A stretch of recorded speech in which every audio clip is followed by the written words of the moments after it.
The Linden estate sat on the hill like a monument to secrets, marble white, wide-windowed, and far too quiet for a place that large. Amara had been there only 3 days, yet she'd already learned silence was its most sacred rule. The staff spoke in whispers, their eyes downcast, as though the walls themselves were listening. Each morning began the same. The scent of jasmine tea from the solarium, and the distant click of heels that meant Mrs. Vivian Linden was awake. Amara would polish the glass banisters until her reflection blurred into the gleam, pretending not to notice the small figure watching her from the landing above. Elise Linden, 17. Porcelain-skinned, barefoot even in the cold, eyes too knowing for someone who never spoke.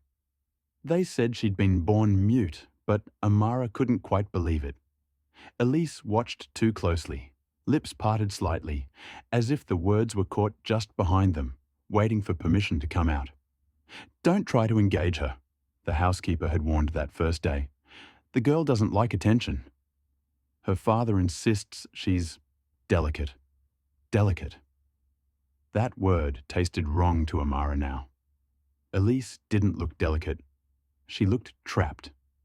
At night, when the estate fell into shadow, Amara could hear the creak of floorboards above her quarters. Light, rhythmic steps, pacing. Sometimes a faint hum drifted down the hall, low and mournful. And then, one night, just as the clock struck 12, the piano in the drawing room began to play. Soft, slow. A single melody repeated. One Amara didn't recognize, though it sounded almost like a lullaby.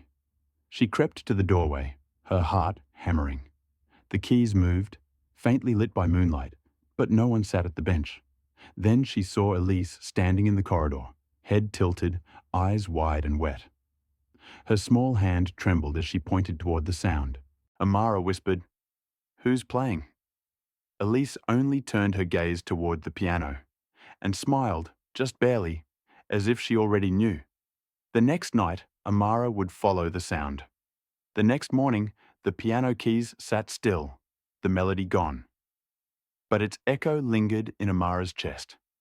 She moved through her chores distractedly, her eyes drifting to the grand staircase, half expecting to see Elise there again, silent and watching. Days passed, and a quiet rhythm formed between them. Elise would appear whenever Amara cleaned the east wing, never speaking, but always near. She'd follow her from room to room, her presence light as dust, her gaze anchored to Amara as if searching for something she'd lost.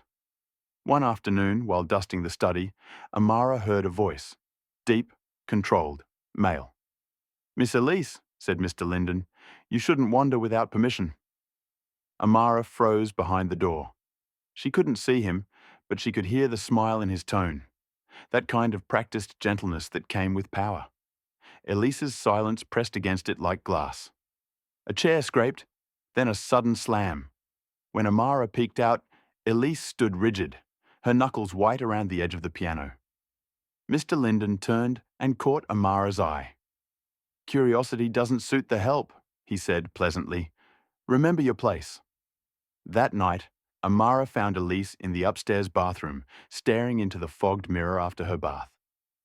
Steam curled around her like mist, her reflection blurred. Slowly, she raised her finger and wrote 3 words on the glass. "I remember it." Amara's breath caught. "Remember what, baby?" she whispered, stepping closer. Elise only turned toward her, lips trembling, eyes full of something, fear, or maybe recognition. Then she wiped the words away before anyone could see. From then on, signs appeared like whispers. A door locked from the inside. A child's drawing half burned in the fireplace. A photo of Mrs. Linden with its face torn clean through. Every discovery tightened the ache in Amara's chest. She began to dream of the basement, the one place forbidden to staff, sealed behind iron locks. Sometimes Elise stood by that door at dawn, her hand resting on the handle as though it called to her. Amara didn't know why, but she felt it too, the pull of whatever truth lay beneath their feet.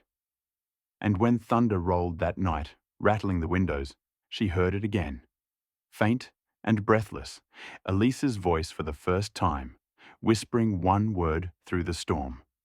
Basement.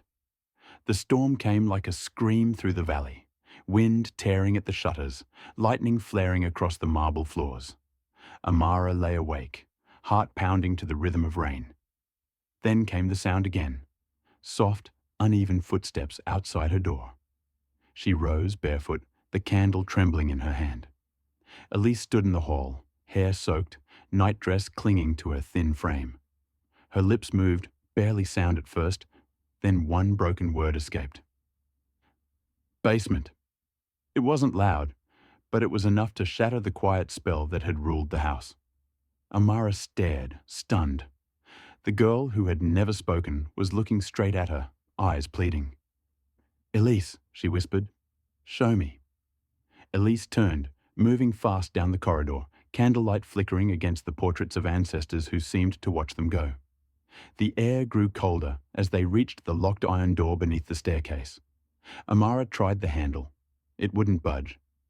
Elise reached into her sleeve and pulled out a small brass key. Her hands shook as she slid it in. The lock gave way with a groan. Inside, the air was stale, sweet with decay. Amara lifted her candle, revealing toys lined neatly on the floor. Porcelain dolls, faded books, a rocking horse half-eaten by time. But something was wrong. On the far wall, crayon drawings. A little girl with yellow hair, another with black curls, both smiling. One had red scribbles over her face. Beneath the drawings lay a small photograph. Two children in matching dresses, holding hands. Elise and someone else. The edge where an adult's arm should be was torn, leaving only a dark smear. Elise, who is she? Amara whispered. Elise pressed her hands to her ears and shook her head violently. Then footsteps, heavy, coming closer. The door burst open. Mr. Linden filled the frame, drenched in stormlight. His voice was low, furious. You had no right to be here. Amara's breath hitched. There's something you're hiding. He stepped forward, smile thin as glass. Pack your things. You're gone by sunrise. Behind him, Elise grabbed Amara's sleeve, trembling, mouthing the words with desperate precision, "Don't leave me." And somewhere deep beneath the thunder, the piano began to play again. The storm had passed by dawn, leaving the estate soaked and silent, except for the wail of sirens climbing the hill. Amara stood in the foyer, her hands trembling, the receiver still warm from the call she'd made hours earlier. She'd whispered the truth into the dark, unsure if anyone would believe a maid over a man like Richard Linden. But now, flashing lights painted the marble walls blue and red. Officers filled the doorway. Mr. Linden descended the staircase in his robe, fury and disbelief carved into his face. "This is obscene," he barked. "You think you can barge into my home because of a servant's hysteria?" Amara didn't flinch. "You've hidden something here," she said softly. And she remembers. Elise appeared behind him, barefoot, her dress wrinkled, her eyes wide and unblinking. He turned, his voice softening instantly. "Sweetheart, you don't have to be frightened. Daddy will." "Don't," Amara warned. "Don't touch her." The tension cracked like thunder. One of the detectives motioned toward the basement door. "We'll search everywhere." Mr. Linden's calm shattered. "You'll find nothing," he roared, lunging forward, but froze as Elise stepped down the last stair. Her lips parted, trembling, sound rising like something dragged from deep underwater. "He," her voice broke, raw and small. "He killed my sister." The words sliced through the room. The policeman stilled. Mr. Linden's face drained of color. Elise's scream became a sob, her knees buckling as the memories flooded back. Two girls in the playroom, an argument, her father's rage, the thud of silence that followed. Mrs. Linden's photograph, the torn edge, it all fit. The affair, the hidden child, the cover-up disguised as tragedy.